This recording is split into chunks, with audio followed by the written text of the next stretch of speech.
Millennial Gaze. Hey, what's good, you guys? What's up? Happy holidays, happy new year.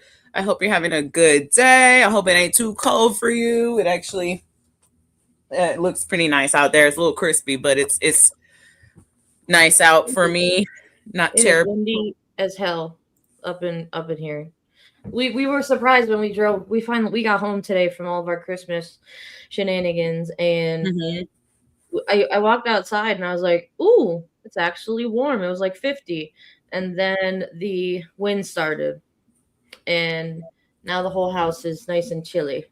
Yeah, it kind of flips up on us a little bit out here too with the weather. Like it'll be pretty nice throughout the day, and then as soon as the sun goes down, it's like, okay, now it's cold as fuck. So yeah, and we had some power outages and like some severe winds. Christmas, like literally Christmas Day, it was like pretty treacherous actually, the wind and stuff. So there's that. But for the most part, everything else has been good. So, we got Katie here. So this is our recap episode for 2025. As you guys know, that have been following us, and if you have not followed us so far and you're new to our channel, we started this channel. I mean, it had a few different kind of developments. So it started with We the People, right?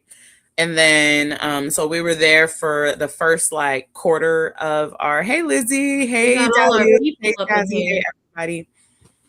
Yeah, we started like the first kind of few episodes of our show with Katie and I and Keisha as well, with We the People. And then me and Katie decided to just go ahead and take it and just have our own channel, the Millennial Gaze. So when that started off in like August, September, something like that.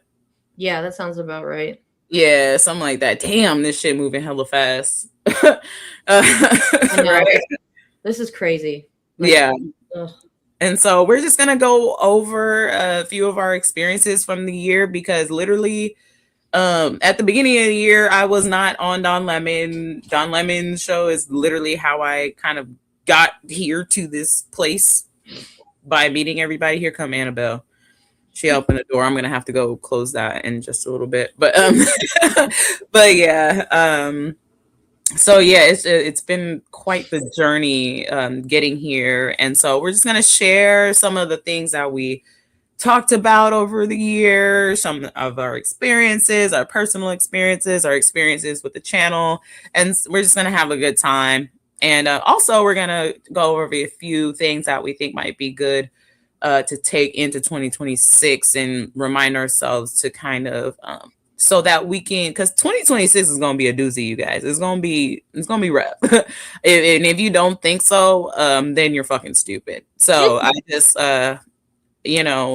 we got to take care of each other and make sure we can at least get to the point where we can at least get some of these people to fuck up on out of here by the democratic process, right? And so but November 2026 is a long fucking way away, and a lot can happen before here and now. So let's just go again and head into it and recap and reflect on our year of our Lord 2025, or our Satan. I don't know, whichever one works for you. But let's talk some millennial minutes, as we always do. Just a little bit of fun, kind of nostalgic millennial time.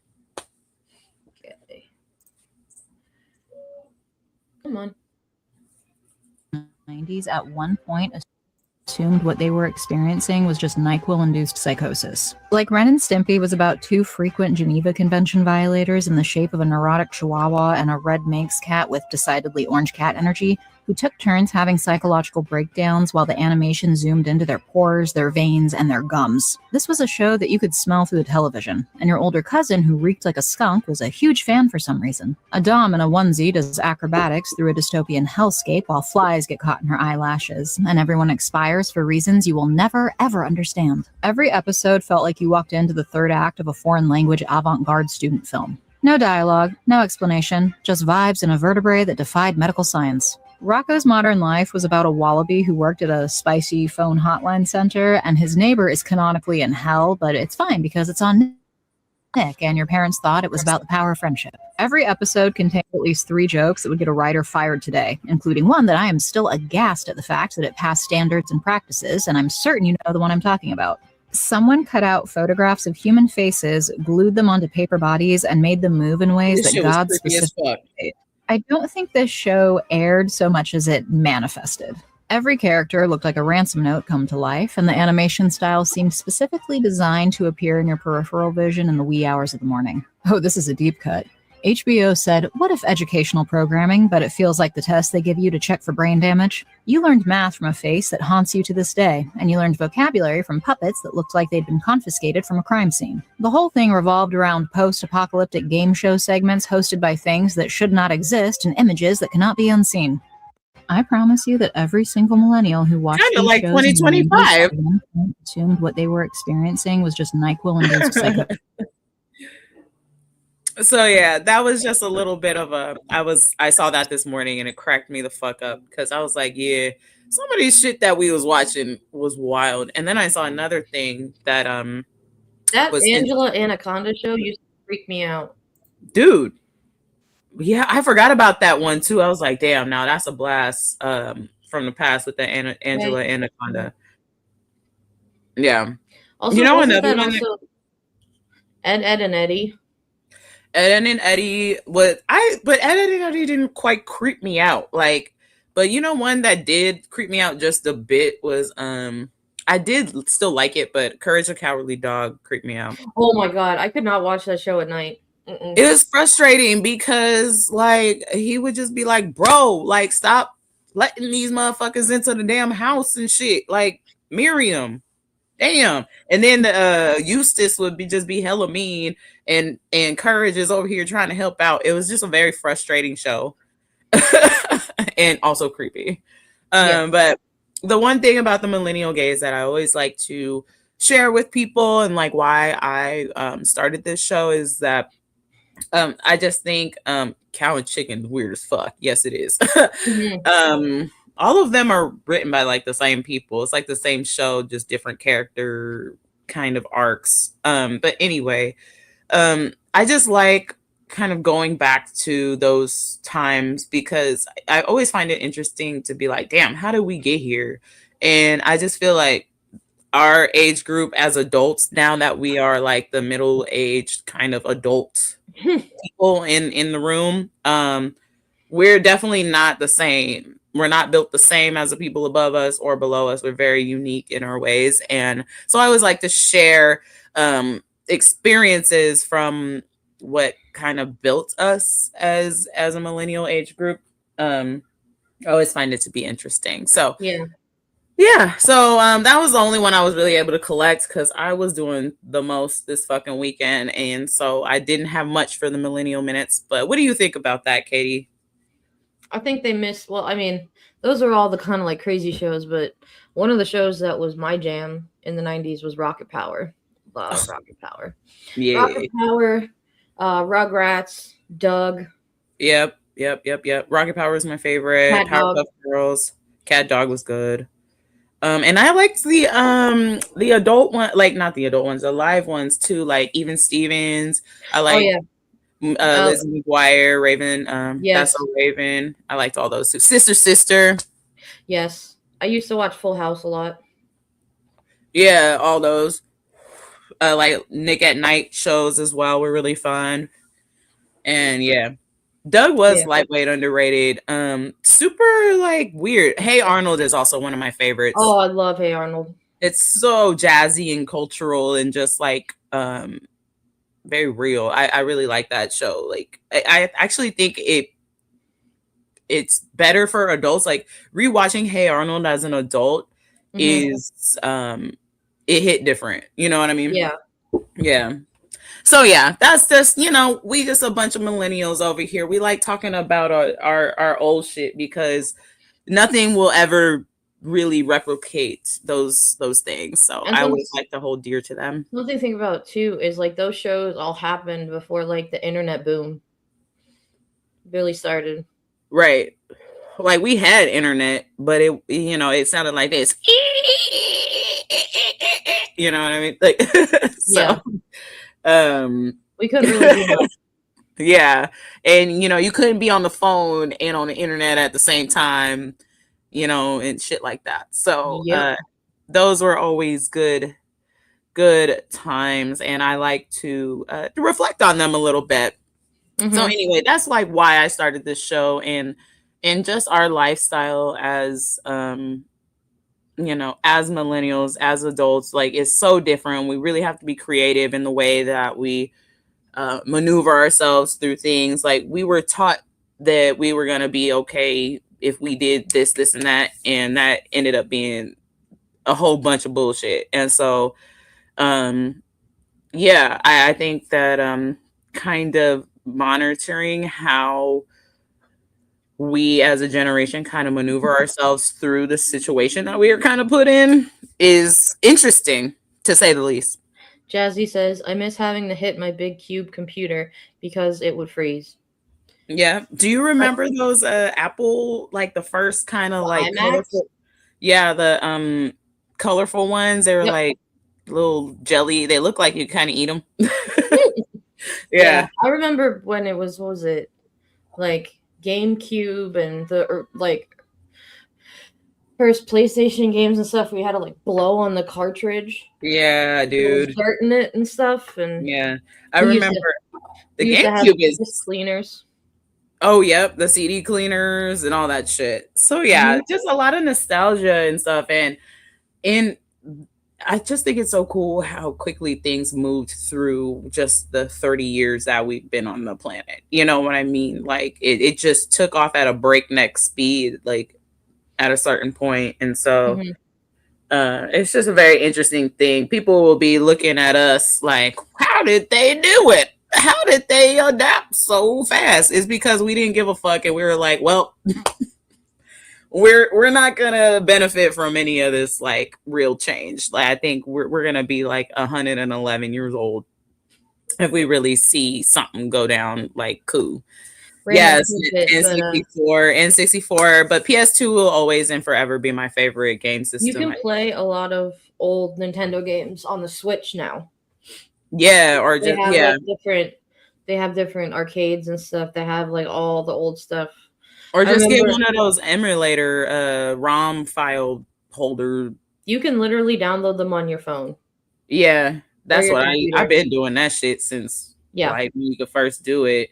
It's a little different now. I haven't figured out the new way to like get them. It's a whole different thing. The old way that I used to do it, like I had to download the ROM file from this thing, and then but it's different now and it doesn't work, so I haven't figured it out. I gotta ask my homie. Or maybe I can ask Katie, she might know. Well, I have an iPhone and mine was pretty easy. Yeah, I just gotta learn the new ways, I guess.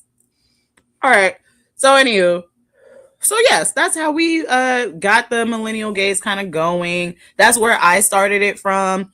I started it and it kind of flopped again, and I've tried to do this process a few different times. And then in comes Katie. And so before we do our individual 2025 recaps, we're just going to go over some of the little things that happened throughout the year of 2025. So make sure you got something to kick it with.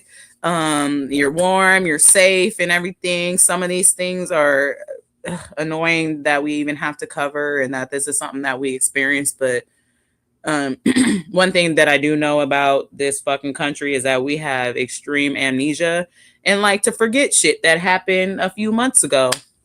So let's make sure that we remember what this year was really like, because it changed our lives forever, even if we can't really feel it right now. So go ahead and roll it, Katie.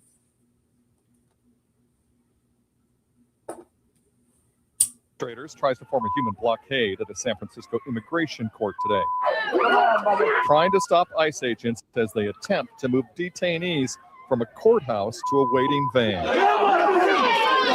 They shove their way through the protesters and push their detainee into the van.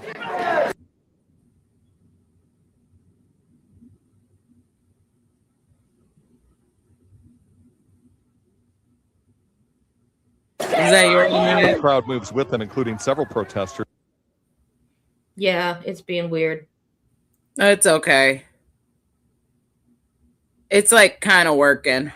Do you want to give it a refresh and see if that works? We don't really have to show all this. I think we've all seen enough and we know where the fuck it's going. But if you can get it, or if you need to like do any tech work, don't worry, I'll help you out. I'll vamp. Anyway, but basically, yeah, we had a whole bunch of ICE shit go on. We pretty much had a Gestapo come in and infiltrate our communities all over the country, from New Orleans, where they're at right now a lot. And they got them in, I mean, they started in Los Angeles. Didn't really affect the Bay Area too much. They were out here a little bit, and then would leave and then try to come back and then would get chased off. So they were very spotty out here. They weren't as effective as they were, excuse me, other places. I do think that that being because like the Bay was or NorCal was kind of already prepared because we saw what was happening in SoCal and they hadn't quite gotten to us yet. And so we already put things in place and we're prepared for them to come. They didn't just jump us the way that they did other places. And that's one thing that I will say in 2026, you guys, we need to stop pretending like shit ain't gonna happen to us or we're invincible, like shit can't pop off in our backyard, in our neighborhood, right? We need to make sure that we are like not acting like that the decisions that we make won't affect us, you know, or will only benefit us, and it's okay if it harms other people, because when you weaken, we're only as strong as our weakest link. That's a quote from I don't know who, but that I learned a long time ago. And so if the weakest person in your community that you're connected to is struggling, that shit is going to come to you in some way and affect you in some way. You know, maybe not today, maybe not tomorrow, but I think we need to start thinking more proactively and kind of doing preventative actions against what we know is about to happen. We know that these people are trying to kidnap and bomb and cover up shit and all this stuff. And we're still sitting around not really doing anything and still getting caught slipping and being surprised by these things. And like, so I really think that preventative actions need to be like had here. We need to be hunkering down in our communities. And so if they want to cut off SNAP, have your own fucking SNAP funding or whatever. You know what I mean? And things like that. Y'all get it. Let's see if this video runs a little smoother. It seems like Katie has everything back up and running. Like, comment, share, and subscribe.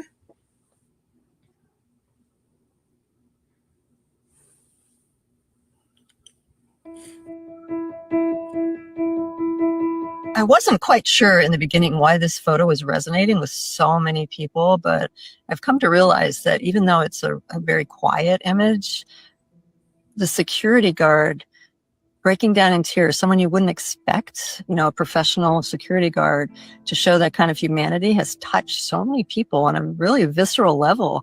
I've been at the courthouse, 26 Federal Plaza in New York, for the past 5 months now, every day, day in and day out. But that particular afternoon, we usually have free reign walking, you know, with the agents as they're doing a detainment, but they blocked us in the hallway, which was really unusual, fairly far from the courtroom, and fairly sure they knew it was going to be a pretty bad, and get up high enough with my camera. But the wife and children came screaming out afterwards. They were completely inconsolable, screaming. I think she was saying, take me to, please. Help me. She kept saying, help me. Afterwards, I followed out into the courtyard of the courthouse, basically just to try to get some information. While I was waiting with her, the security guard came over asking if he could do anything to help. And that's when he just, you know, he just broke down. We both broke down in tears. It was so heartbreaking to see that kind of anguish and that kind of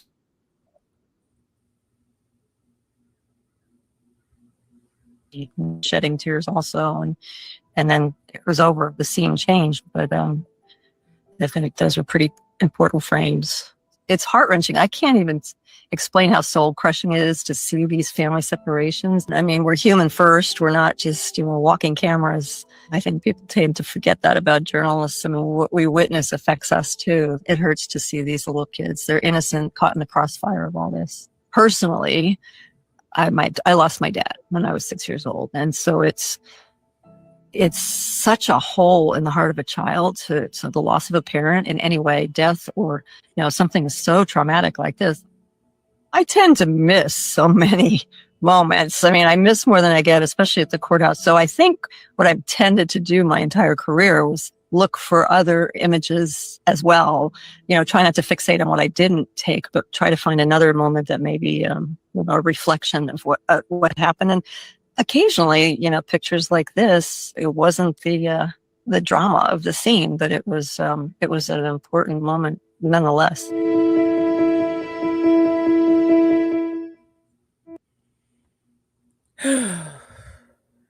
What do you got to say about that, Katie? Anything?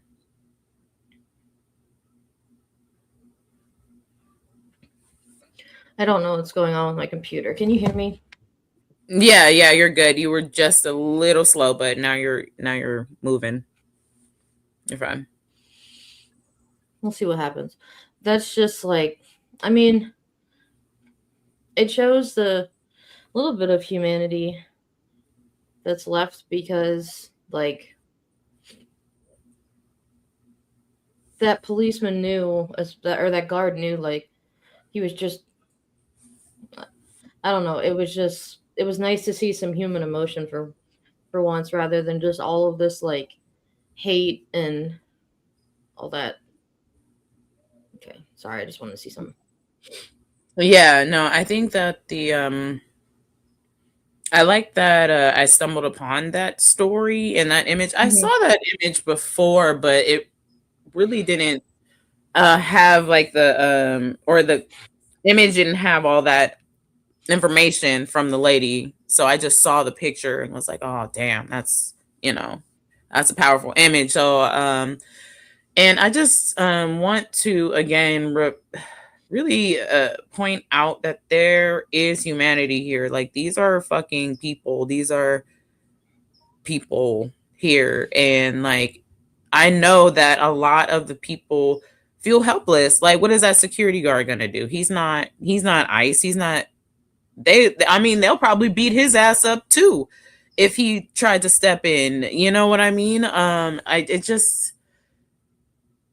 In the helplessness, I do not like seeing people record too much. I really do think that people might need to start actually juking them out, get in the way, don't just let people get snatched up, because the more that this happens, the more empowered that these people will get, the more crazier they will start to treat people. It's already really, really, really, really, really bad.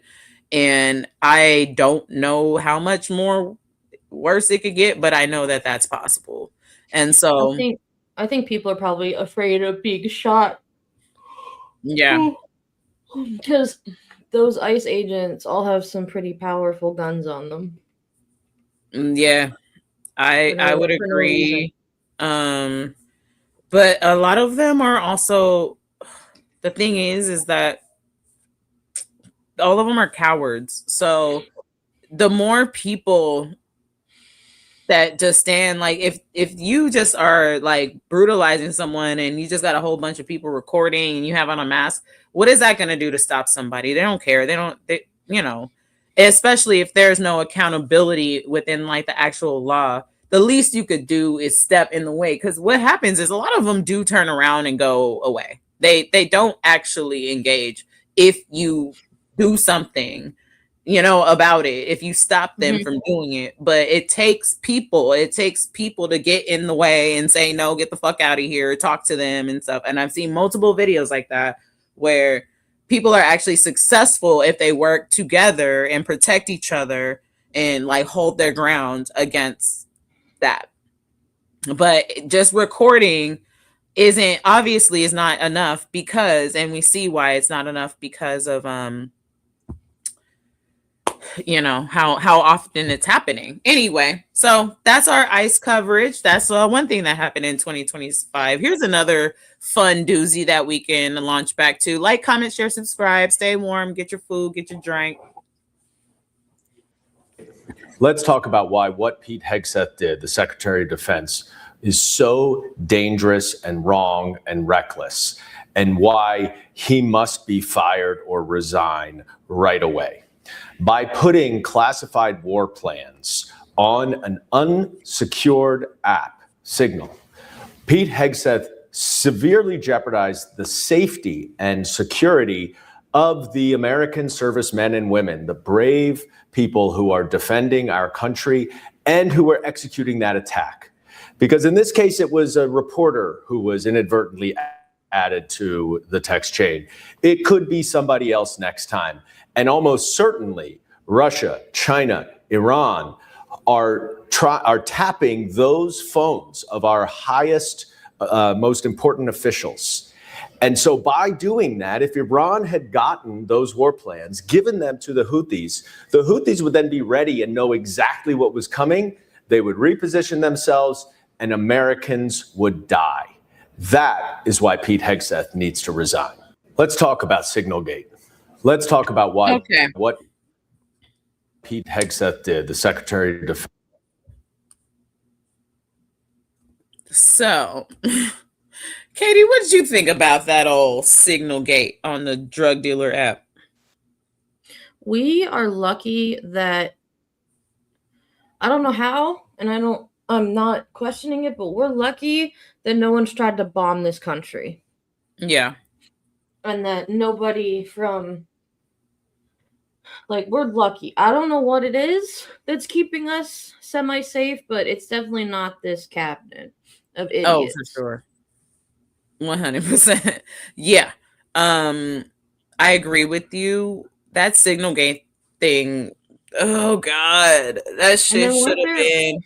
He should have been kicked the fuck to. He should have been tried for some sort of prison or something, because of that. Then not only did they do it once, they did that shit twice. You guys, 2 fucking times. I'm sure they did it more that we just don't know. Yeah, and they probably also did it more. Like who knows how many other like chats they had going on the drug dealer app. Okay. So they did it twice. Nothing happened. Crickets, nothing. People, we forgot about it. So many other things happened. Yeah, he shared it with White. That was the second time that it happened, or however many times. And then we had the whole thing with the boats and the bombings of the boats. Still nothing. So I just, you guys, if we don't put people in prison that need to go to prison,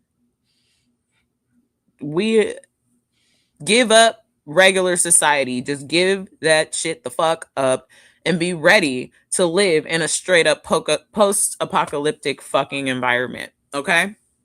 Like, don't think that you're safe living in an environment where we don't hold people accountable for the atrocities, for bombing people and murdering people and genociding people and raping people. I'm sorry.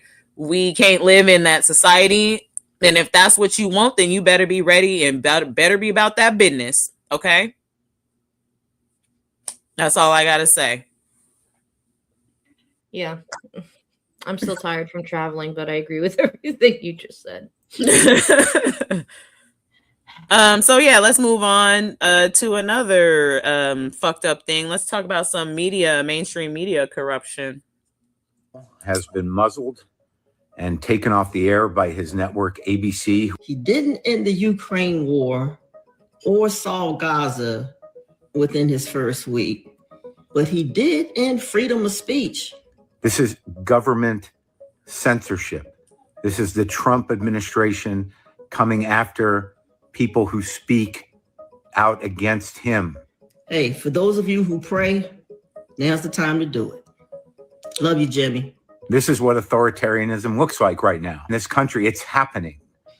It's weird the right, who's free speech, never known hate speech in their life, is suddenly getting people fired from their jobs and shows canceled. This is the United States government silencing voices that they disagree with. Look, if they can come for Kimmel, they can come for anybody.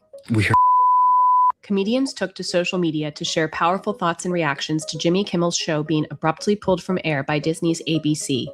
The decision to pull the show came hours after Federal Communications Commission Chair Brendan Carr publicly pressured the company to punish Kimmel for recent comments he made about the reaction to Charlie Kirk's shooting death. Comedian Kathy Griffin wrote on Instagram, "Please take it from me. It is very important to have Jimmy Kimmel's back right now. Be vocal, be an ideological consumer. Money is all their crowd cares about." Comic actor Gene Smart shared a photo with Kimmel and wrote, "I'm horrified at the cancellation of Jimmy Kimmel Live. What Jimmy said was free speech, not hate speech. People seem to only want to protect free speech when it suits their agenda. What is happening to our country?"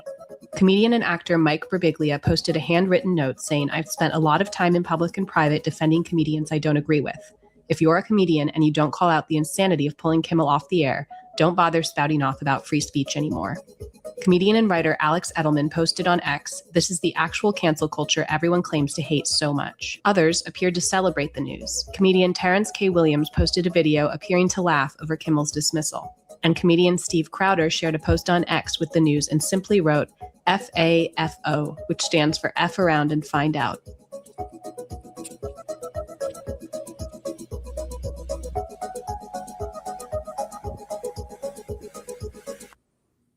Yeah, I was when all that happened, I was really proud of the art community for how quickly actors, musicians, comedians, how all of them came together to have his back.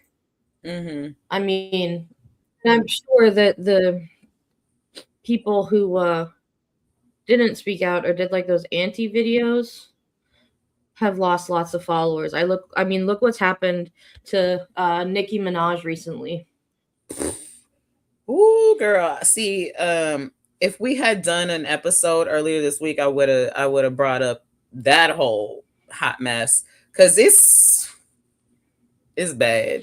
But it didn't make it in the rundown because it's kind of old news to me. Like I'm not. Yeah, but she lost like 10 million followers on Instagram or something. And I think we will have to talk a little bit more about that. Yeah, she did lose 10 million followers. What else are you saying? I'm sorry, I didn't mean to cut you off.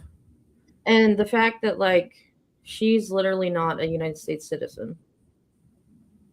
And her husband is a sexual predator. And her brother. And she's only sucking up to them because she wants pardons. I have a lot of friends that are just in love with Nicki Minaj I don't know. I haven't heard from them recently. I don't know where their minds are at, but I know that they're disappointed and probably fucking pissed. But if I were to know my friends, like I'm pretty sure that they are like, what the fuck, bitch? You know what I mean? But it just makes me sad because I love my artists, when you put your fandom and your energy into, someone's art that moves you and they turn out to be a disappointing fucking piece of fucking shit. That shit hurt, man. You know what I mean? It really does. And so, yeah, she's been questionable for me for a while. I mean, I was never really like a huge Nicki fan, but I did like her. There's some slappers that I absolutely love and whatever. So I had no hate towards her, no ill will or anything. But I don't fuck with that. All that shit that I seen there and that Erica bitch, that bitch is creepy as fuck. And if you guys are friends and then y'all both creepy as fuck. Okay, so okay. I would not align myself with that person, but hey. That's you. Yeah. Yeah, she started going. She has issues. I don't know. Get help, girl. This ain't the way to do it, though. I'll tell you that. But back to the clip that we just watched about how the artists really get together. I mean, we look at that from like the Kennedy Center, the Trump Kennedy Center bullshit. Like, ain't nobody playing at that bitch now. Everybody like, don't even get me started on that. Yeah. So I think art and culture and things like that really need to come to the forefront. Music, art, writing, community building and things like that really need to come back to the forefront. Comedy, I think comedians are a really important part of kind of like social politics, you know what I mean? And so I think those are the tools we need to make sure that we are uplifting and highlighting and using as a way to fight against this shit, because everybody knows that the cool shit, the art, the funny people, the people that get your attention, they're all on our side. So we need to utilize those people. So Jazzy, I don't think it's a sue. From what I've been reading, I believe it's more of like some type of cancellation fee bullshit, but people are already starting funds for like the musicians that pulled out, that were like, no, I'm not doing this. I just want to pay them a fucking thing. I'll just be like, all right, go ahead, send me the bill. They'll be there. Actually, you know what you can do? Go ahead and dive to the bottom of the ocean and wait for me to pay you. I'll get right with you, okay? All right. See you in a little bit. Well, also, can we talk about the fact that one of the South Park writers bought the Trump Kennedy Center domain? Oh, yeah, I saw that this morning. It's so funny. Oh, they are just so good at what they do. I'm so glad that they have all this money to do the things that they're doing. Like, these are the people that need to be billionaires. You know what I mean? If anybody's going to be a billionaire, the people that are just wreaking havoc in our society in this beautiful, beautiful way, y'all can have the money. I'm okay with that. I would like to see a little bit more, donation and shit, but honestly, fuck it. I'll take another season of South Park. Thank you. One of the things that I really liked regarding the Kimmel thing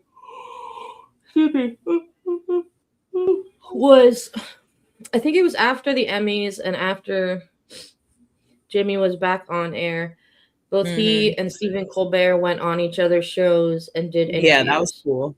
That was really cool. I loved that. Yeah. Yeah, because if y'all didn't see that, go back and watch that if you missed that. It was really good.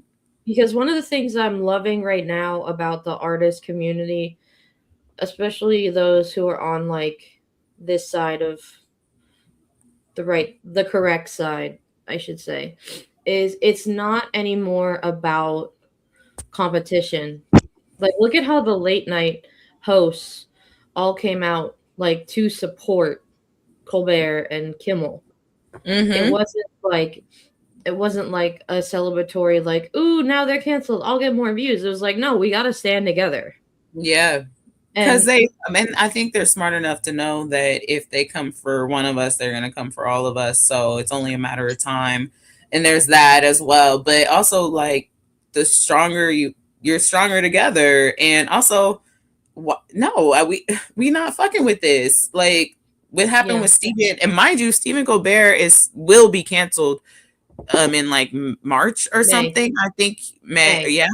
Yeah. So there's that, unless that's gonna get changed over before then.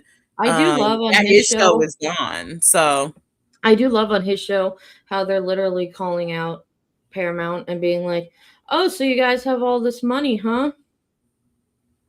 Like, to buy Netflix, and they're like, oh, gee, I wonder what you could do with all that money. So, yeah. I mean, go ahead and buy Stephen Colbert show. Somebody else go buy it. Shit, what, he don't gotta go nowhere, or he could just do his own thing. Fuck it. And it does seem that Netflix, or not Netflix, it seems that sorry, my Warner cat Brothers is bumping my computer. It does seem that Warner Brothers or HBO Max is basically saying screw you to Skydance Paramount. Like, they know. They're like, you can give us as big a bid as you want. We're still not going to take it. Yeah, I haven't heard much from that. Have you heard any updates, really? Because it just seems to have kind of gone stale.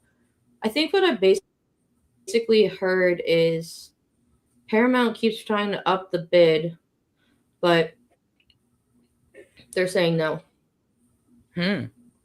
So it looks like it's going to lean towards Netflix. Oh, shit. We'll see. Well, who would if you had to choose between which one, would you prefer one or the other, or doesn't matter to you? Netflix, absolutely. Yeah, me too. Because look at what what's her face at CBS has been doing since she bought it. The Erica Kirk. Oh, is that Barry Weiss? Yeah, that's Barry Weiss. The one that tried to pull off the that CCOT interview, 60 Minutes interview. So if you guys didn't see that, I didn't feel like covering that either. People, please, I will say, watch it on your own. It was actually like not very long, so it was stomachable as much as you can stomach some horrific shit like that. But watch it, please. It's important. But I didn't really want to do that. I feel like it's only so necessary. People that I'm talking to, we get it. We don't need to like go all up into this shit as much as like other people do. And you know, I like to point in other people's direction that like to really go deep down into some of this shit, because I'm not about to just make myself go cripple over shit that I already know. Right, Annabelle? Now I need you to move fuck out the way. What's next, Katie? This one says something about lying isn't easy. Oh, what? The guys you dated before Charlie. I was here for 5 years. I never dated here because I saw vicariously through my roommate how terrible it was. You were proposed to by Charlie in 2020. You started dating him in 2018. And 3 years before that, you were dating this guy, Tyler Massey. I mean, you guys would do couples photo shoots. This is still online. And this is only 3 years before you started dating Charlie. He's in heaven. Yeah, and 2 years later, you were dating this guy, Cabot Phillips, and here he is posting you guys on his public page saying, yes, we're that couple who gets painting lessons together. Again, this is a year before you started dating Charlie, and well within the 5-year period, you claim to have never dated anyone, but you were out here dissing your roommate for dating. I always thought it was very, very strange how she would go to drinks with one guy and then go to dinner with another. Somehow... Yeah, I agree with that one, Jazzy. That bitch, there is something way the fuck off with her. Like, for real. Like, her eyes be all like this. She's like Brian Chucky. Yeah, she creepy. She creepy as fuck. And so I wanted to bring her up because one thing that we have been having to do since September of 2025 is think about Charlie Kirk and Erica Kirk and look at this fucking cult that I think we should have been paying a lot closer attention to with Turning Point USA, because they are some really, really creepy people. And they kind of gained power without us really like looking at it. And I think that they are going to be a lot in the forefront when it comes to our next, like this next year, because they're infiltrating schools. They're at schools now in high schools. I think it said like 3,600. Yeah. It's not just it's not just colleges, it's high schools. Yeah, it's a lot of them in like the rural. It's in like the rural America types of places, especially, or where like the mega churches or Christian nationalism is a big big thing. But even Yeah. the turning point, people are starting to turn on each other because what was it? I saw in videos like there was a bunch of people saying basically the same thing over and over again. And then who was it? Ben Shapiro got up there and like ripped every single one of them apart. Mm-hmm. There was one of them that I saw that was funny about and I think I might actually do just a little side video on this at some point, but it was like this video with the Humanist Report. I think it is that guy. I don't know if you guys know the Humanist Report. Anyway, he was talking about how like authoritarianism and like people being gay. And so there's a lot of like infighting because for multiple reasons, like, and a lot of it has to do with the way that authoritarians people are like really demented when it comes to like their sexual things. Like, can you read it? It's hella small. Can you see it? There's a channel I watch with people who were previously evangelical. They did a show that shows the Kirk Memorial and explained the manipulation those pastors were up there doing. Oh yeah. And yeah, Jazzy has heard of that before. But basically, I'll share that video with y'all. I might do like a side, just real quick kind of recording and just post that on the channel and go through it with you because I saw it this morning. It was really interesting because it was like, yeah, it was like a weird thing about how they were talking about how men like they think that having sex with women for enjoyment is gay and shit. Yeah. Yeah. What? I know. It's very confusing. I don't know how to articulate it. I actually need to read it and look at it a little bit more thoroughly because I was thoroughly confused about what their thinking is. But yeah, basically what I got from it was that they think that having sex with women for like if you're not trying to have a kid is gay. And so I'm like, well, what about the other type of sex? So what about gay sex? Is gay sex gay I think sex? you're right, Jazzy. Like, is gay sex gay sex? What kind of sex isn't gay then? Like, Jazzy says, I think it has something to do with power. It does. Yeah.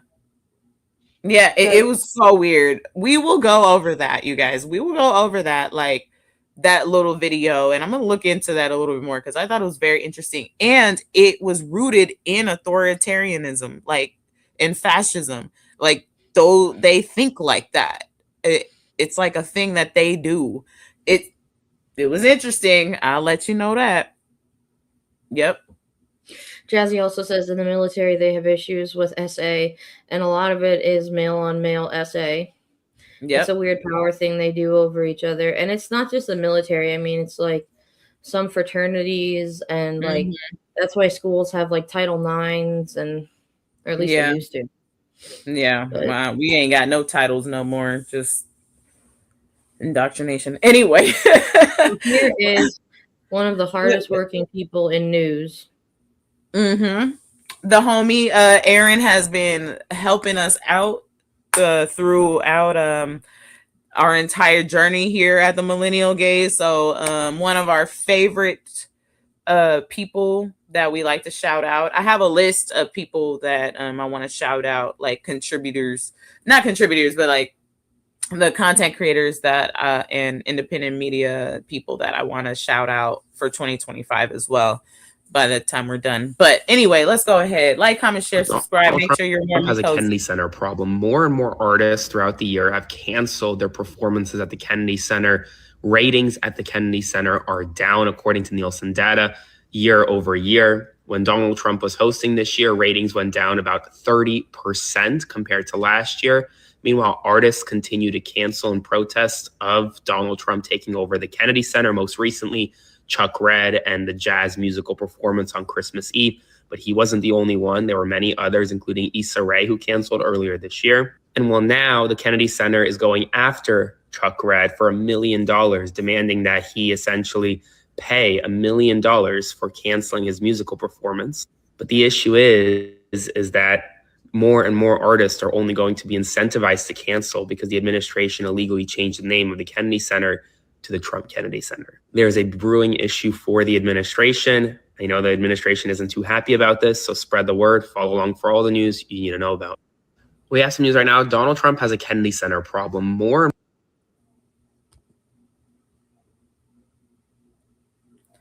Do you ever feel like you were in a simulation, like our society has been functioning like some type of reality show since 2016? I can't explain it. I know it feels like the Black Mirror or some shit.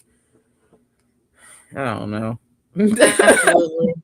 Yeah. And now for me, I'm seeing on my Facebook page, I'm finally starting to see some musician friends also speak up and be like, all right, for some reason now them trying to charge Chuck Red $1 million was their last straw, which that's a whole other thing.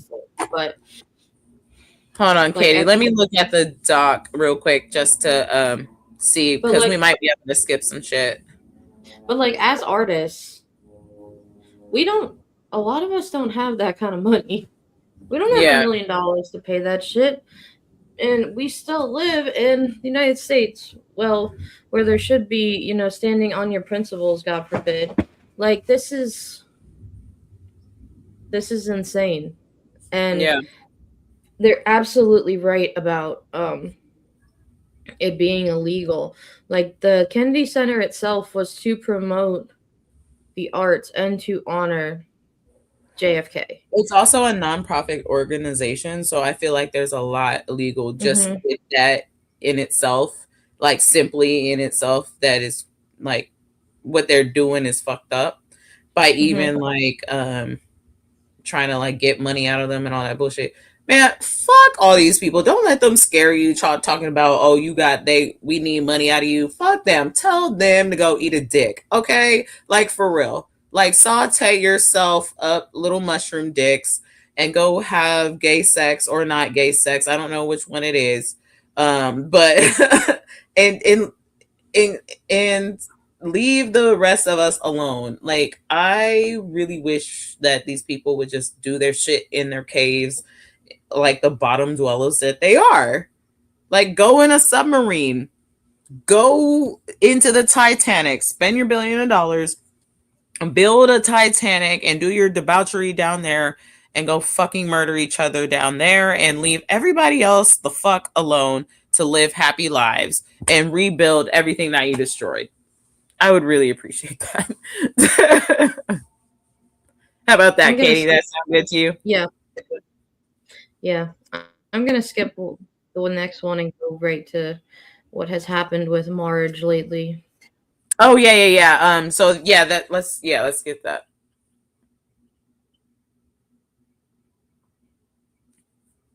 We have some news right now. Marjorie Taylor Greene is now saying that Donald Trump lashed out at her and yelled, quote, "My friends will get hurt," when she pushed him to release the Epstein files. Not just that, but when Marjorie Taylor Greene urged Donald Trump to meet with survivors in the Oval Office, she says that he angrily informed her that they had done nothing to merit the honor, that the survivors had not done anything to merit the honor. This, according to a revealing new profile done by the New York Times. In this profile, Marjorie Taylor Greene doesn't just say that Trump refused to invite survivors to the Oval Office because they didn't, quote, merit the honor in his opinion, but also that when she pushed him to release the files, he said, quote, "My friends will get hurt." That is a stunning, stunning quote. And it's all the more important that we get the files public, all of them. Spread the word, follow along, stay up to date on. So one thing about this, Katie, am I frozen? Am I good? No, it's probably me. Oh, okay. Yeah, you can hear me, right? Yeah. Is it really that shocking? No. One thing that so another thing that's been going on during 2025, a lot of these people they're splitting off. They're splitting off into different kind of sects of MAGA right now, right? And also So Marjorie has been one of the main kind of, if you know anything about Marjorie Taylor Greene, she is straight up kind of like a kooky QAnon,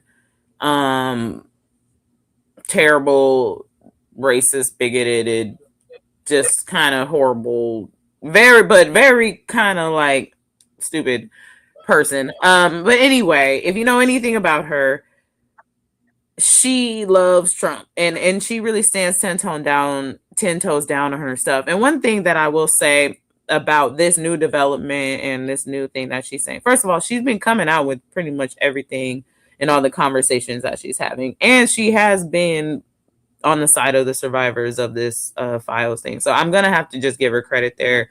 I think this whole thing with the files really put her on the other side. And I mean, as fucked up as she's been, this was where she drew the line. And you know what? Hey, you can't say that for everybody else on her side of the aisle. She's like one of the only ones really that has even come out and been actively on the side of the fucking survivors. So I know that sounds crazy, like we're in the goddamn Twilight Zone, but Marjorie Taylor Greene really is standing 10 toes down on the side of the survivors for the Epstein files. And so I'm giving her credit for that. But again, there's a lot of friction going on within them. So I think we need to utilize that against 2020 in 2026. I think we really need to utilize that that infighting on the other side. I really do. To end this segment, let's look at the top interview of 2025.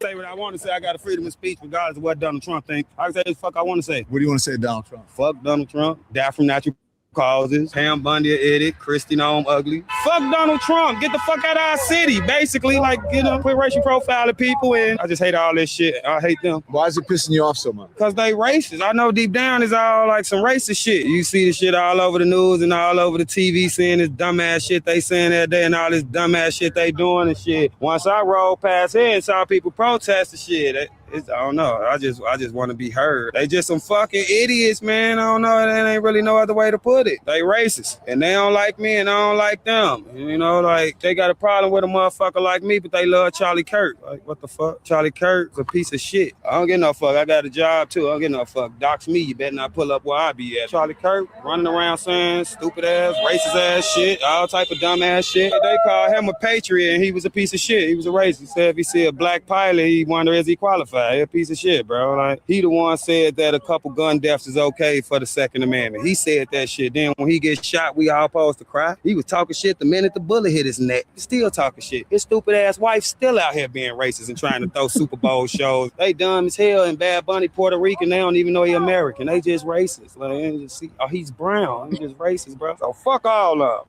them. I say what I want to say. I got a freedom of speech regardless of what Donald Trump. Yep.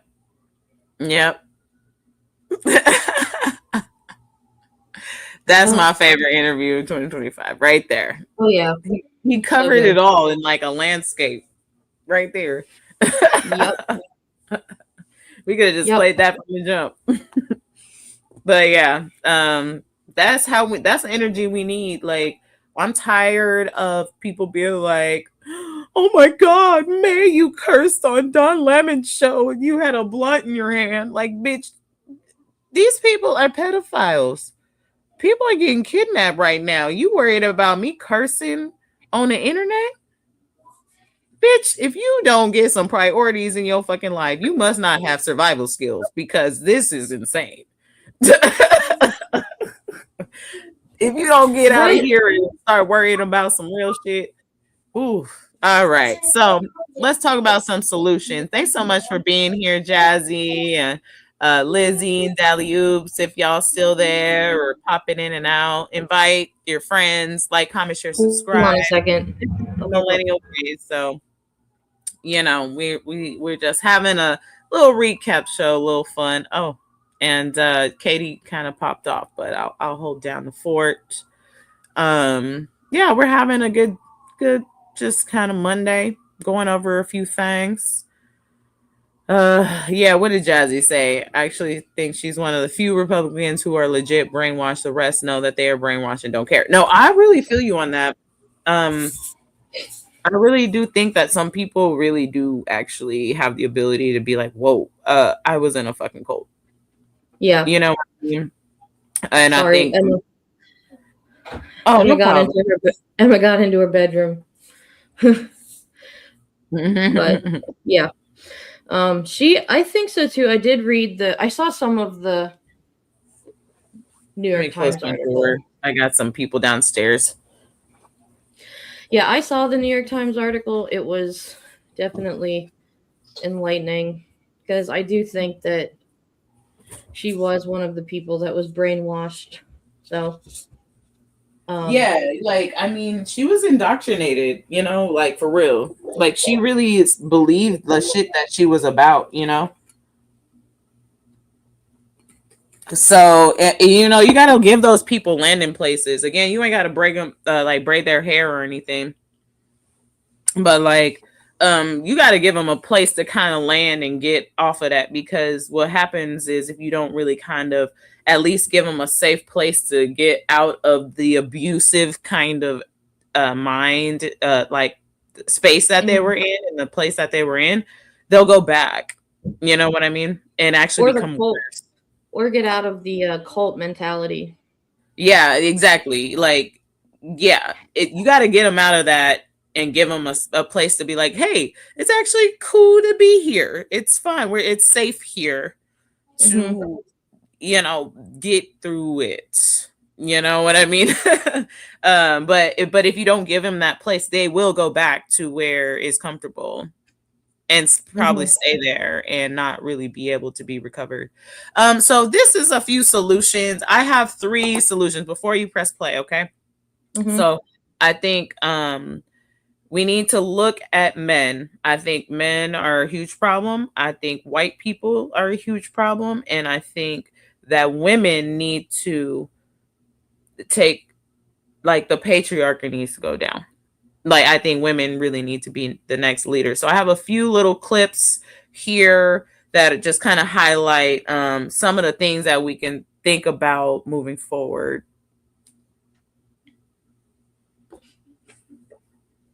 Would be happy to receive the same treatment that our black citizens do in this society. Please stand. You didn't understand the direction.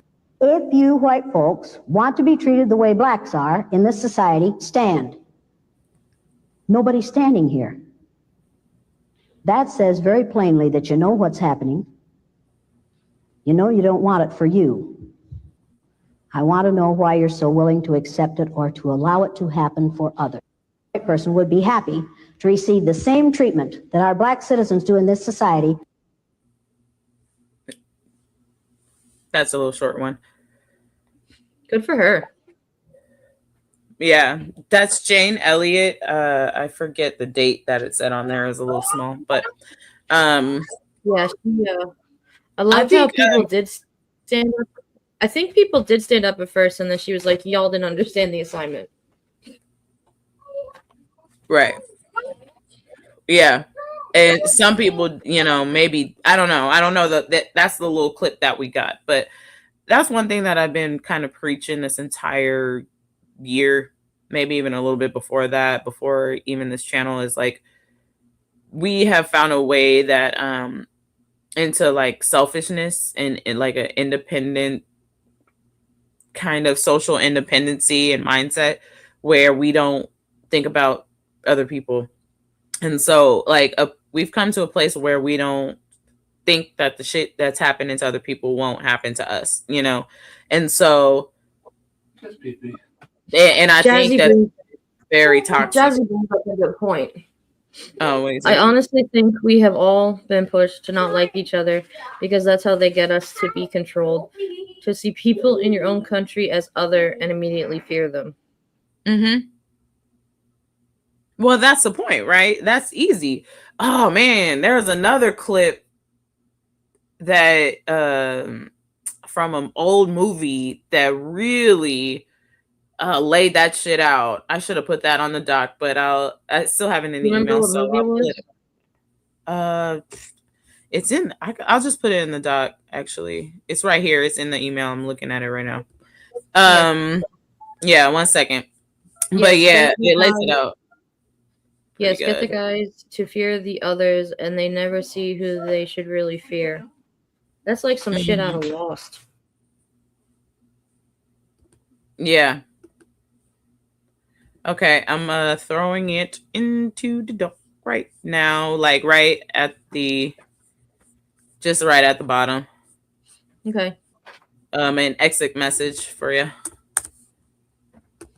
so you can just find it there. Mm-hmm. Do you want me to This put it is at the right end? on point. Yeah, it's right. The one I just put. Yep. So Jazzy, this is something that I saw that is straight on with the comment that you just made. So let's share that with you.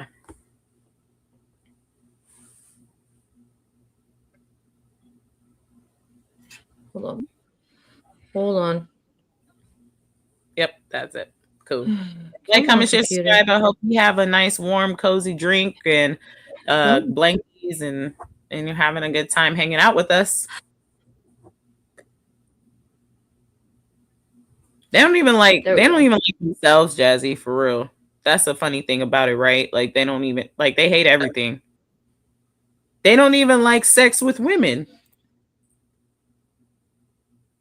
What the fuck kind of... I'm so confused. You know, what do you like? That would be an easier list. Kids. That's pretty much it. And money.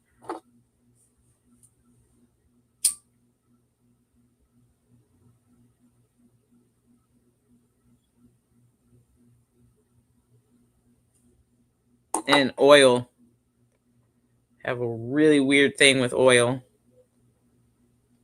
I mean, even like baby oil, all types of oil, they like it all. How you gonna have 1,000 bottles of baby oil in your fucking house?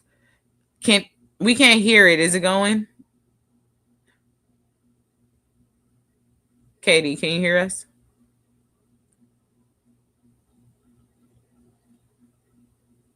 We can't hear you, Katie. Oh, was the sound not working? Hold on. No, it wasn't. Let me reload it. All right. Sorry. I was over there talking. I was over me. waiting for you. No, it's all good. How's that? You hear it? No, it's not going yet. I can hear you though.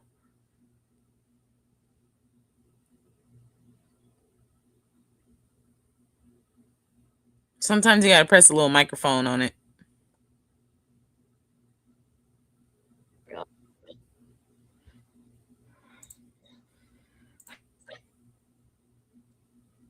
Hang on, let me play with this for a minute. Yeah, no problem. Yeah, I forget what else. Sorry, our tech is a little slow today, but see, Jazzy said she was reading. See, I like that people can still read. So, like, whenever I am scrolling through Instagram at Niall's house, I'm just like, I just keep it and I just watch things that have subtitles on it because I don't like to be loud in a small space like on my phone and shit, and I don't keep track of earphones. They could never get it by democratic means. There's a list of their names. This was the essence of their plan.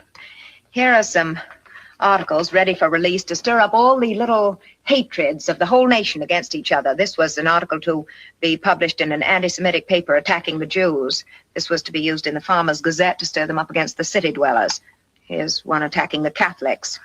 Anti-Negro, anti-labor, anti-trade union, subtle appeal to the Ku Klux Klan. Here's a list of newspaper editors who either sought to occupy public office or sought to dictate who should occupy public office. And when they failed, felt that the public was a great stupid beast. Here's a list of men who served their country in the last war and were failures in business and again longed for the power of rank and the prestige of a uniform. In there are the names and addresses of the men who were designated to be America's first stormtroopers. But what was really shocking to me was the complete cynicism of the plan. Each of these groups was simply to be used until its usefulness was exhausted. Hates were to be played against hates. If one group threatened to get too powerful, it would be killed off by another group.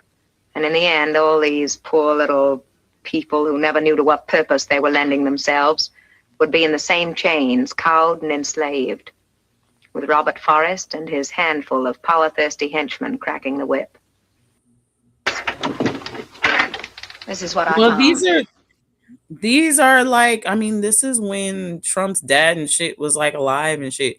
Like, this isn't too far generational off of the type of shit that Trump and his family was about, bro. Like, they were probably like all Hitler-y, you know what I mean?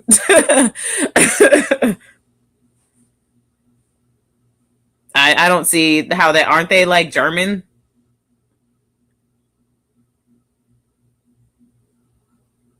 Katie, you're muted. You're muted. Oh, she said 1 second. Yeah, Jazzy, you have to remember this was like the 40s, so they used different, not that it's okay, but they used different slang back then. Mm-hmm. I don't mind Negro. You know, Negro's fine.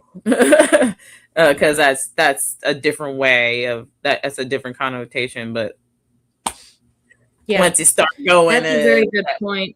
Alley-oops. These are some of the things our grandparents consumed. Mm-hmm. Yep.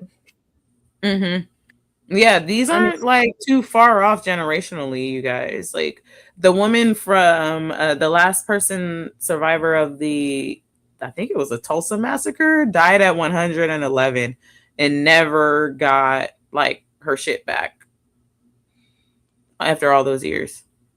Died without ever seeing any sort of justice for them burning down her property and shit just because she was Black. Murder, literally massacring people. Mm-hmm. Died at 111, like a few weeks ago.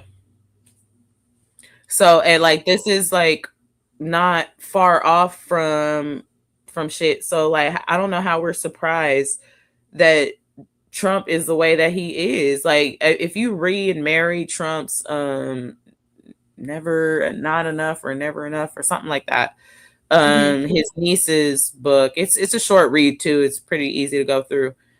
It's really insightful into how fucked up he is. He's just fucked up, you know. And yeah, he's a Nazi. His fucking dad was a Nazi.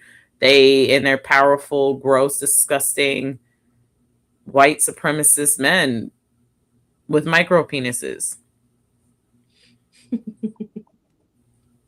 Yeah, and his mom is ugly. Oh my god, that bitch is fucking foul, bro.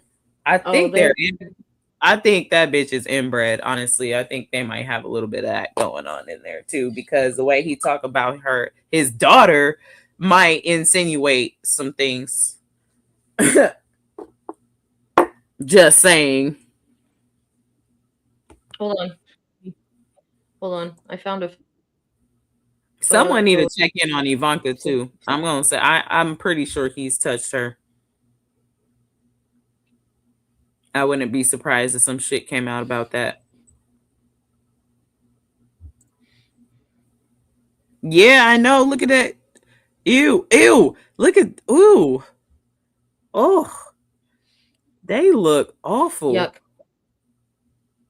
Yuck. Dude, they're like brother and sister or something. That's why they look like that. Or their parents were something. You ever see pictures of like models or whatever that have like their faces taped up and shit? That's like what they look like. Yeah. It looks inhuman. Really gross. A close-up of that picture of his dad is really creepy. It's like his head is like square. Yeah. Hopefully let me know if this plays. Okay. If it doesn't, you can skip it to the next one. But this was a pretty interesting one too, I think. Can you hear it? I can't hear it. I think you just gotta turn on the mic. Hold on.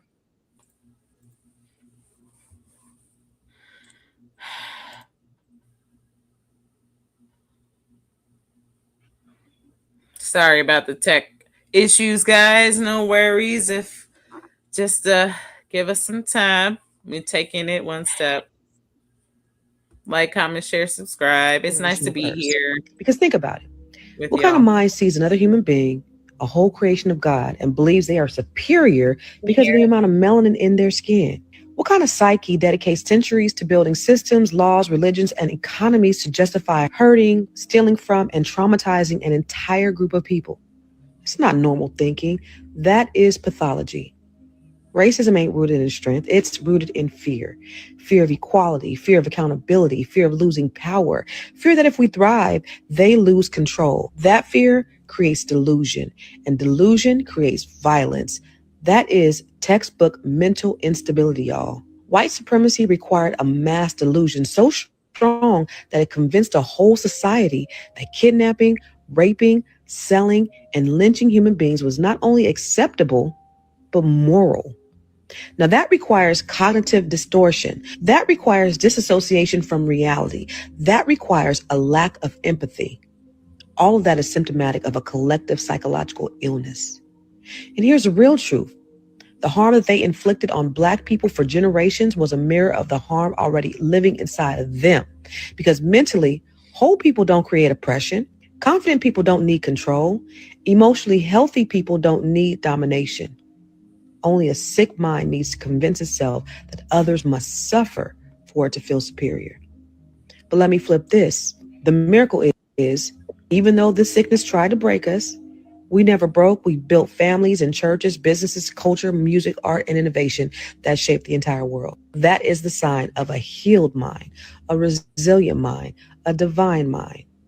The real mental illness is racism. The real strength is the Black mind that survived. And that's why we tell our stories. That's why we honor our ancestors. And that's why we remember our history, because understanding the sickness helps us stop internalizing it and start uprooting it at its root. Because we are the descendants of greatness. We know that. And the world tries to study our trauma, but they never acknowledge our triumph. And every day that we wake up, we're breaking generational curses, y'all. Generational curses that we didn't even create. And we are the evidence that even in the face of all this madness, we're still excellent. Now drop a Black fist in the comments and share this with someone who needs to hear this Black history gem. So I just want to go ahead and wrap that one up real quick, because this shit it's a problem. In white supremacy is starting to look really, really, really, really, really, really, really fucking ugly in this country. It's boiling over to a point where it's fucking up white people, like good white people. You know what I mean? And it needs to be uprooted. It needs to be addressed. I don't know how much else to say. You know what I mean? I'm sorry, but like, yeah, wearing wearing that on your ear is definitely an interesting choice. Definitely sick in the head. And I mean, and then when it comes to white supremacy, again, I think I've said this before in a few episodes. It seems like it's hurting the white community more than it's hurting anybody else. Mm-hmm. At the end of the day, even though it's brutalizing and fucking everybody up, we still are like somewhat okay. It seems like it's so baked into white culture. I guess I don't know what to call it, but y'all say I don't have culture, or you do have culture. I don't fucking know. I'm not white, but it seems like it's harming white people more than it's harming anybody else. I really do believe that. And I think that this needs to be looked at. They really do. Like, sorry, 2026, here we go. Let's start a new chapter and maybe studying ourselves and like thinking about how to uproot that. Because I know that the spicy whites are out there that like to make sure that this shit ain't going on and don't want to raise their children in that environment and around that shit. And so like I would like to see more of that, more of the good white people, spicy whites as we like to call them, like come out and really Like me. yeah, and show some, solidarity with, and really like trying to improve, your own communities, because the stronger you are, the better it is for everybody. So that's another solution I think that we should think about. But hey, I'm agree, just a Deli. black girl, so I can't. I agree, Deli. Racism is not cheap. Oh no, it's not, and it's dangerous. It's very dangerous. That mentality, and like we said about Turning Point USA and all that shit, like they are actively like amping this shit up. So we are not going in the right direction when it comes to white supremacy. I tell you that. It's gonna get worse if we let this shit get out of hand. Just saying. Okay, what's next? Oh, skip this one. It's kind of long. I don't really feel like watching it, but I'll share that next time. It was kind of important, but we'll share that next time. This is a good one.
So there's some dope ass women going dumb all over the world this year, doing a damn thing.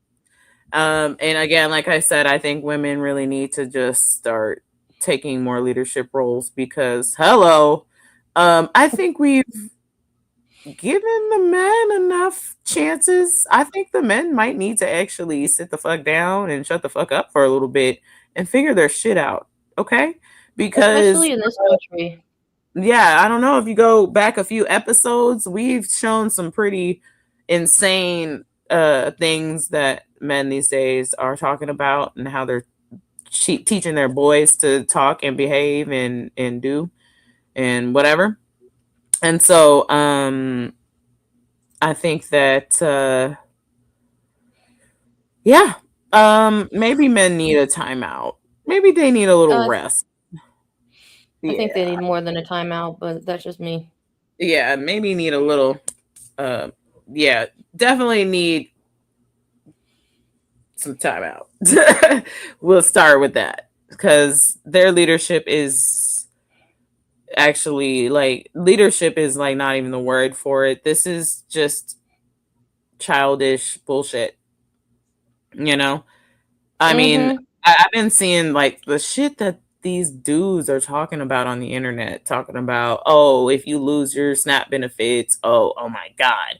Well, now we'll finally be able to get with girls again and women again because they ain't gonna have no food stamps, so they're gonna need a man to get food and all this just dumb, vile, disgusting, repulsive shit. And it's like y'all really are out here trying to go extinct, for real. Something that I'm just really tired of is this bullshit fake alpha energy that they all try to have. And they're all gay. It's if you hate women that much, then just be gay. Okay? Fuck your homeboys. Hang out with your homeboys. That is totally fine.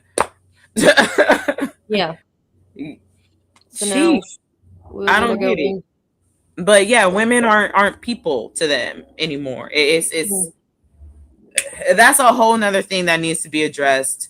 So systemic racism, and it all just trickles down. It just starts from rich white men, and it just goes down. And what they're trying to do right now is just pick off everybody until they're the only ones left. Okay. So hey, rich white women, once everybody else is gone, you're gone too. Like, you're next. So like, look, this is literally part of the Handmaid's Tale, because in the Handmaid's Tale, if you haven't seen it, the Sabrina, the wife of the one of the highest commanders, she actually wrote the script for Gilead. And then when all the men took power, she was like, but what about me? I built this. And they're like, nah, you're still a woman. You can't read or write. We'll cut your finger off. I don't know why she was so fucking surprised. Right? Yeah, I know. Yeah, they love looking at each other they like bad bathing together and like playing swords with dicks and stuff. I don't know. They're all gay. It's okay, be gay. I don't have no problem with that. Just don't be evil. Yeah. I don't like evil gays. I don't like evil gays. I like the nice ones. You ready to get into our recaps? Let's get into the recaps. All right. I'm first. Yay, me. Oh, no. So I went to a bunch of protests. This is stuff from my Instas. Me with my sign and going around and stuff. That was one of the first ones of the year I think I did. I'm a musician. I do lots of fun music things. Currently, I'm in 3 different bands. A jazz band, a kind of street band, like a marching band kind of thing, and a concert band that only happens in the summer. This picture was taken when I was doing a pit gig. Is that all 3 of my saxes? No, it's all 4. It's only 3 of them. Those look like some nice instruments there now, Katie. This one over here on the left, that's my big one. I played this one in the most ensembles, and it weighs as much as my daughter. I just want to say that. Yeah. I'm a big soccer fan. So this is my soccer team, Tottenham Hotspur in England. We won our first trophy in 17 years. So I was very happy about that. Nice. We had a really fun beach vacation this summer. Okay. I thought I had more pictures than this, but there was a couple. They would sit at the water for a very long time.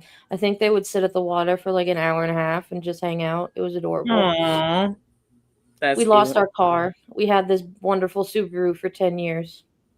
Now we have a Nissan. Yeah, I remember when that happened. Yeah, we were driving, and here's my little bear. She got into preschool.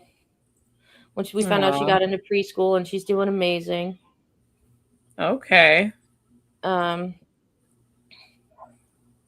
Katie, what type of music do you like? Anything but country. And then our final thing. Fair enough.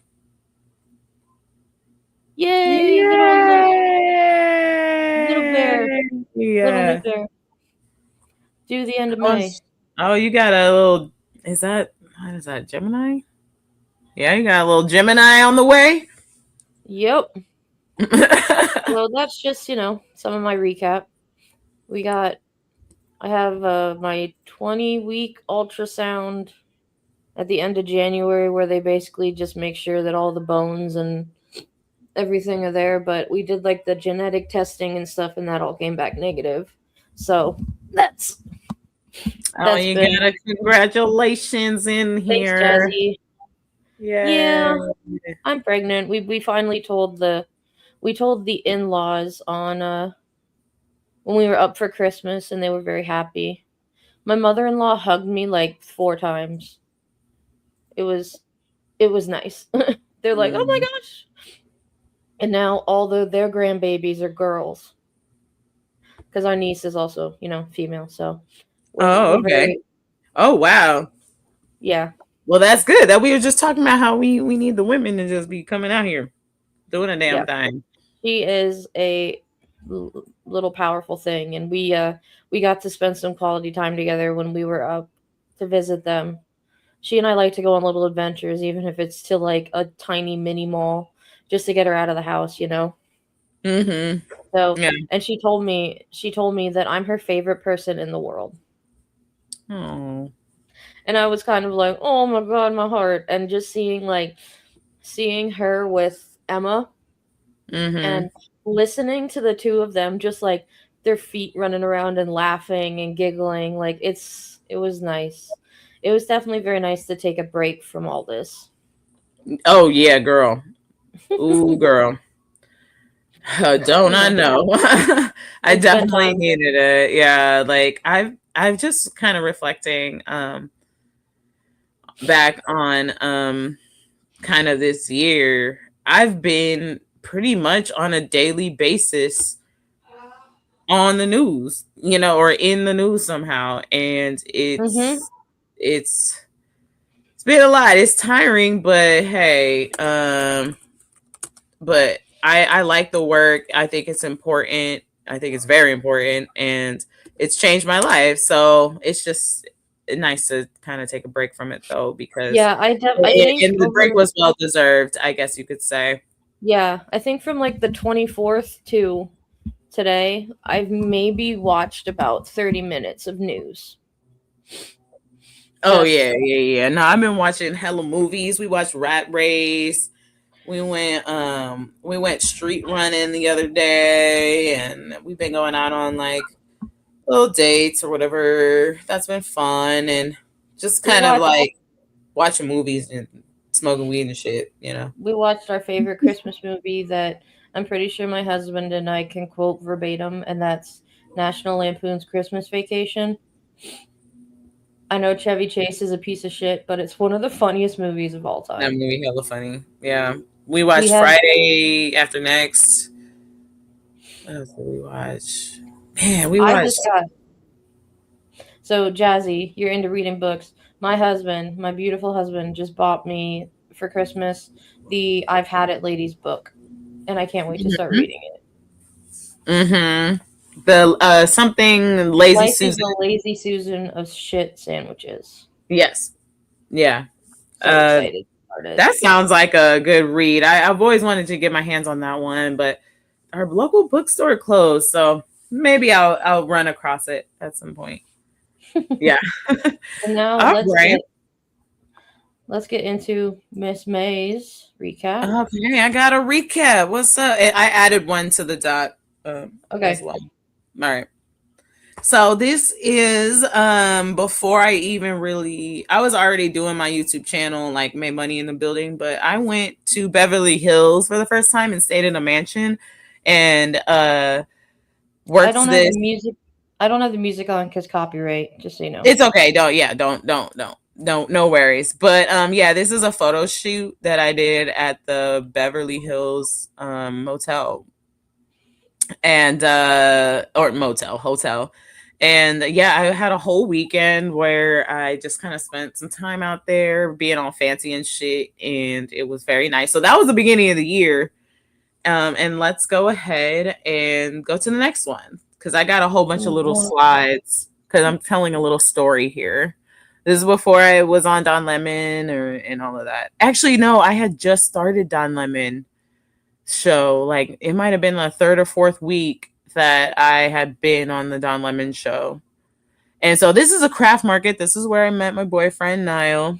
This is the day. So there's a little photo shoot here that I was doing. We were at the skate park there. This is the market that we set up. And that's his friend. And we were just like having fun taking pictures. And I think there's a picture of him there. And so, yeah, we just kind of like, this has been my year, and that's Niall, and he's cool. I like him a lot.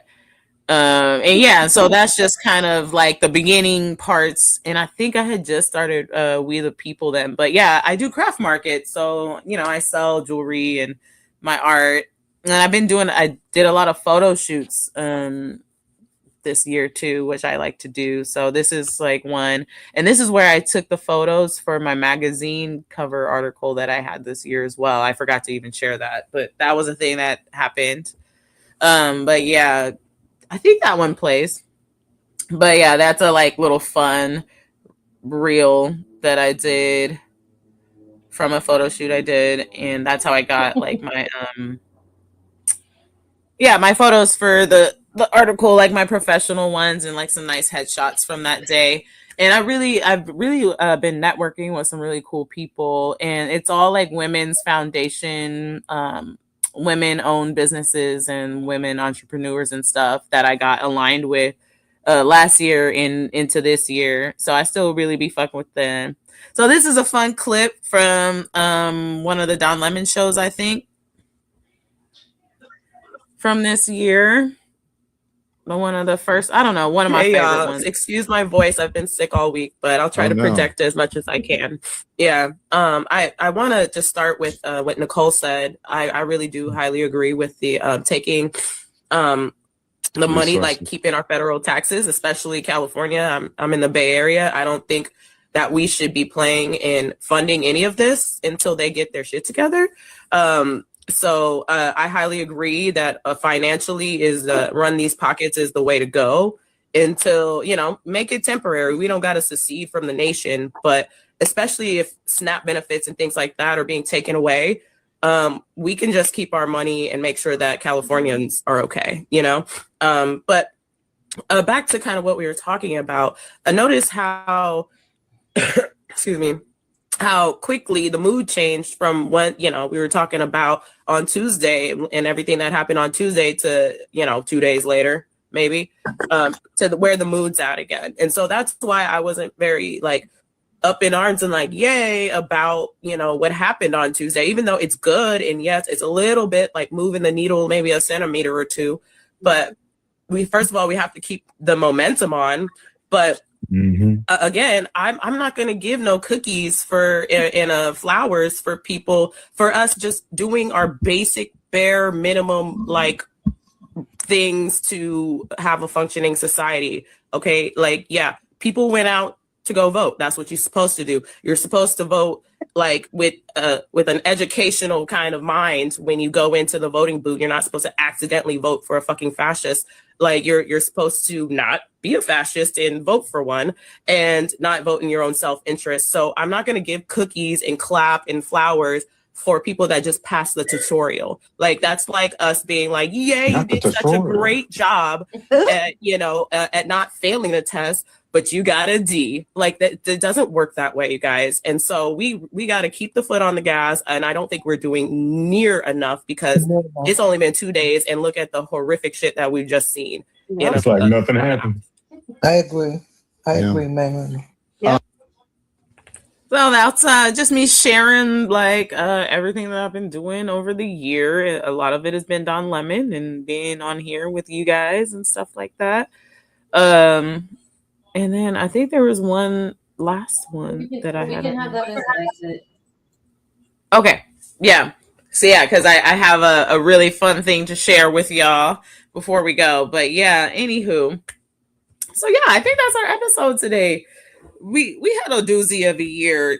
Throw in some in the chat before we go, some cool things that popped out to you this year, or some shitty things or whatever. Definitely an interesting fucking year, I'll tell you that. A lot of good things. I met new friends like Katie and Jazzy and Dalius and Lizzie and everybody, the We the People and the legends and everybody. I got from my dad. I don't know if y'all could see it. It is like an evolution shirt. And then by the time it gets to Trump, it says, "Go back, we screwed up." I love that shirt. Yeah, that's great. No. I made 2,000 sales in my shop and nearly lost my. Yeah, it's a great. That's what's up. That's awesome, Jazzy. Hell yeah, that's what's up. That's good money. I have a couple other shirts like this. There's one that's like, my dad got me this one. Maybe I'll wear it next week or for a Korner episode. It's like Rip in 2025. All the things that Trump fucked up and cut. And I was like, yes. Thank you. Yeah, so I don't know. Yeah, it's been a interesting year. Again, I do want to say before we really wind down, like, y'all, 2026 is gonna be some fucked up shit. I ain't gonna hold you. Like, it's gonna be. We're gonna get more information about these files as we're gonna just keep picking away at them. I do know that a lot of that information is gonna be. It's already just incredibly dark. But something that you and if they're hiding shit that's worse than what we already have just glimpsed, we buckle up. And then it's just gonna be a lot of fighting. There's gonna be new shit. They're just willy-nilly bombing people. Yeah, we're gonna and I think we really need to be prepared and really be ready for this. We can't just be like hoping that things are gonna be okay, because one thing I will let you know is that hope ain't shit without some action. Hope is not shit without actually doing something about it. You can't hope yourself out of a burning building when your house is on fire. Okay, you gotta get out of there and hope that all your shit ain't burnt to a crisp once you get out alive. Okay, that's what you do. All right, so I just wanted to let you know, like, hey, yay, 2025. That doesn't mean that 2026 we can just start sleeping, because school shootings. Mass shootings are like crazy on a fucking rise to a crazy ass level. All sorts of stuff. I just the amount of chaos that we are gonna see this year. Upcoming year is going to be fucking insane, and I need us to take care of each other. That's all I really got to say about it. Yeah, and we'll try to keep it new every week, because May and I talked before the show about how so many of these stories are just like repeating themselves. And yeah, so we just all got to stick together. And they do start repeating themselves, and it's because hey, can we check our Trump tracker before we go into our last bit? Let me look. Yeah, let's check this thing. I freaked out the other day because I thought that it was not taken coming down. up, but it was. Sometimes it does go down, but they put it back up. Yeah, but it was up that day. So we are up to 2,100. Wow. I think we checked it like 2 days ago. Yep. Yeah, no, you're right, Jazzy. People do lose their minds. Dang, these stats are wild. Whew. These are not good stats, you guys. This is not like, your favorite sport team. This ain't Steph Curry, breaking the 3-point record. This is like illegal shit. You know what I mean? Right. This is bad. These are bad stats.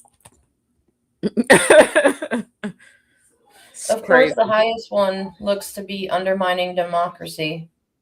Second highest is suppressing dissent. Because that kind of goes in with, because what is undermining democracy, right? Like the one thing about these people, they don't know what words mean, and they like to just throw everything under every fucking thing. So they're like, oh, you're undermining, everything is something with these people. You know what I mean? Like, everything's bad. So it's the list is easier about what's good for them. You know what I mean? Like, what do they like? It's probably like 2 things, maybe 3. Everything else, Big Mac, money, power, Arnold Palmer's dick, I don't know, little girls, and old, and everything else, hate. So anywho, but yeah, I have some good news.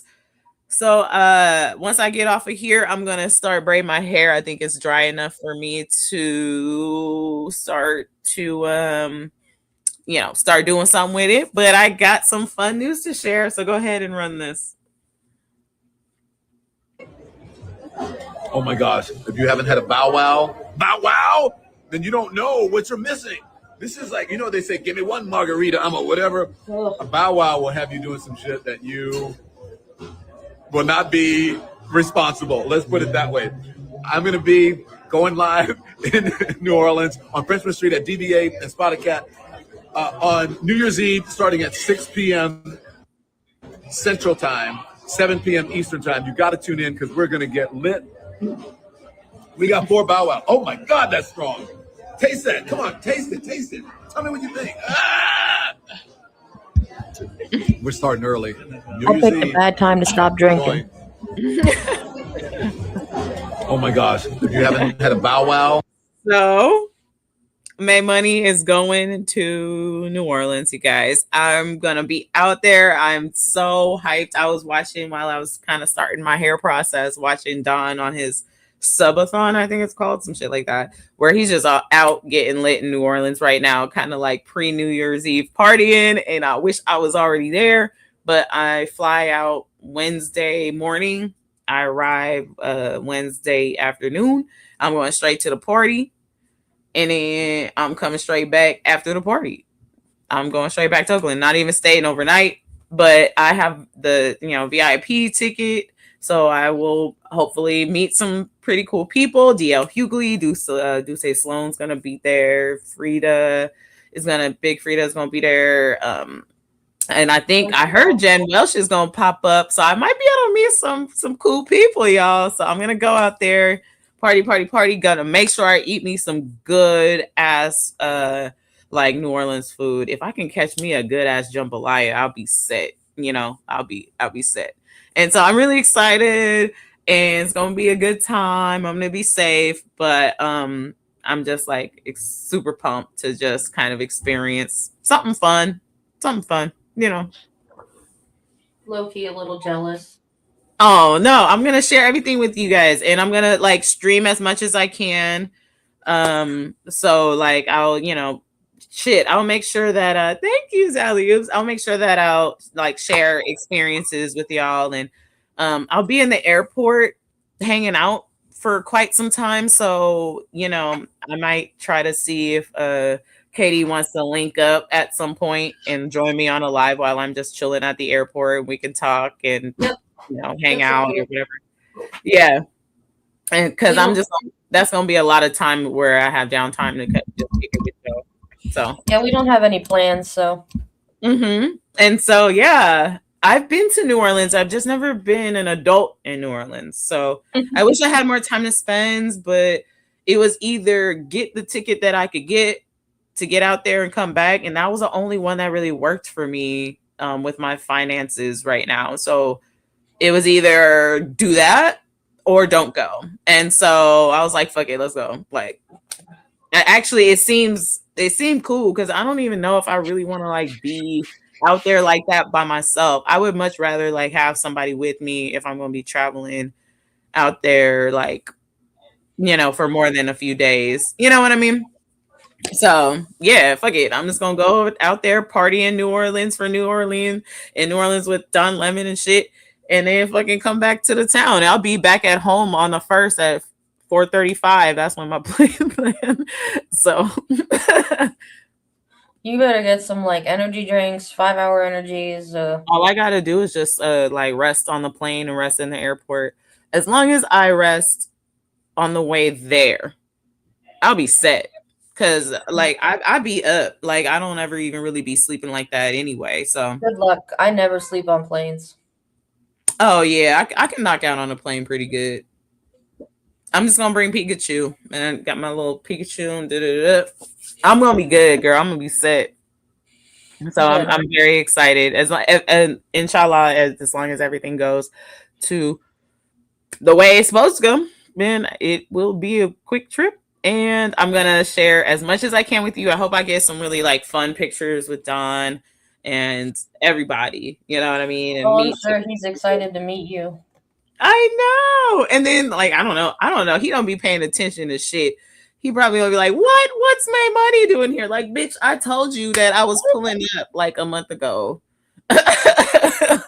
How much you want to bet? He gonna be like, oh my god, I didn't know you were coming.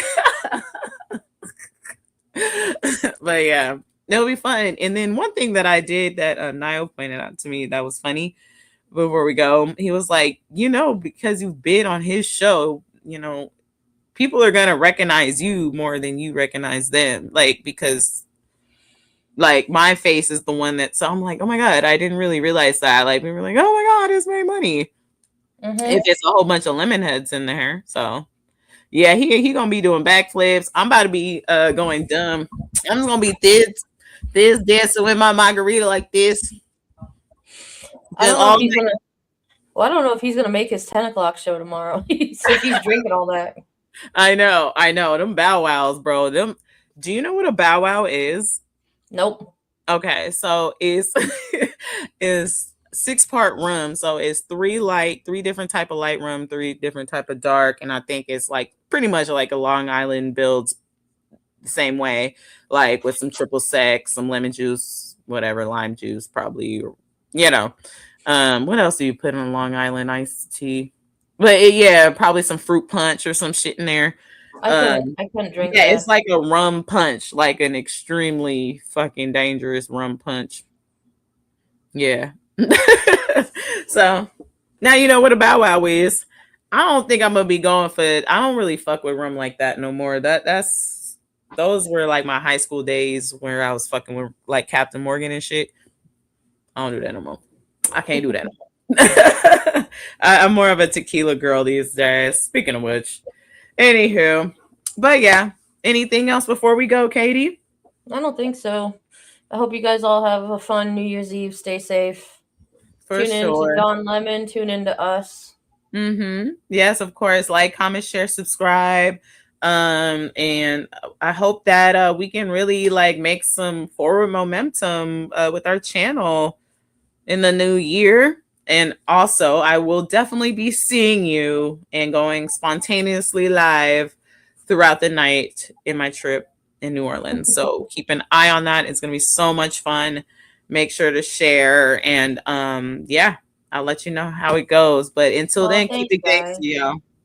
Happy 2026 New Year.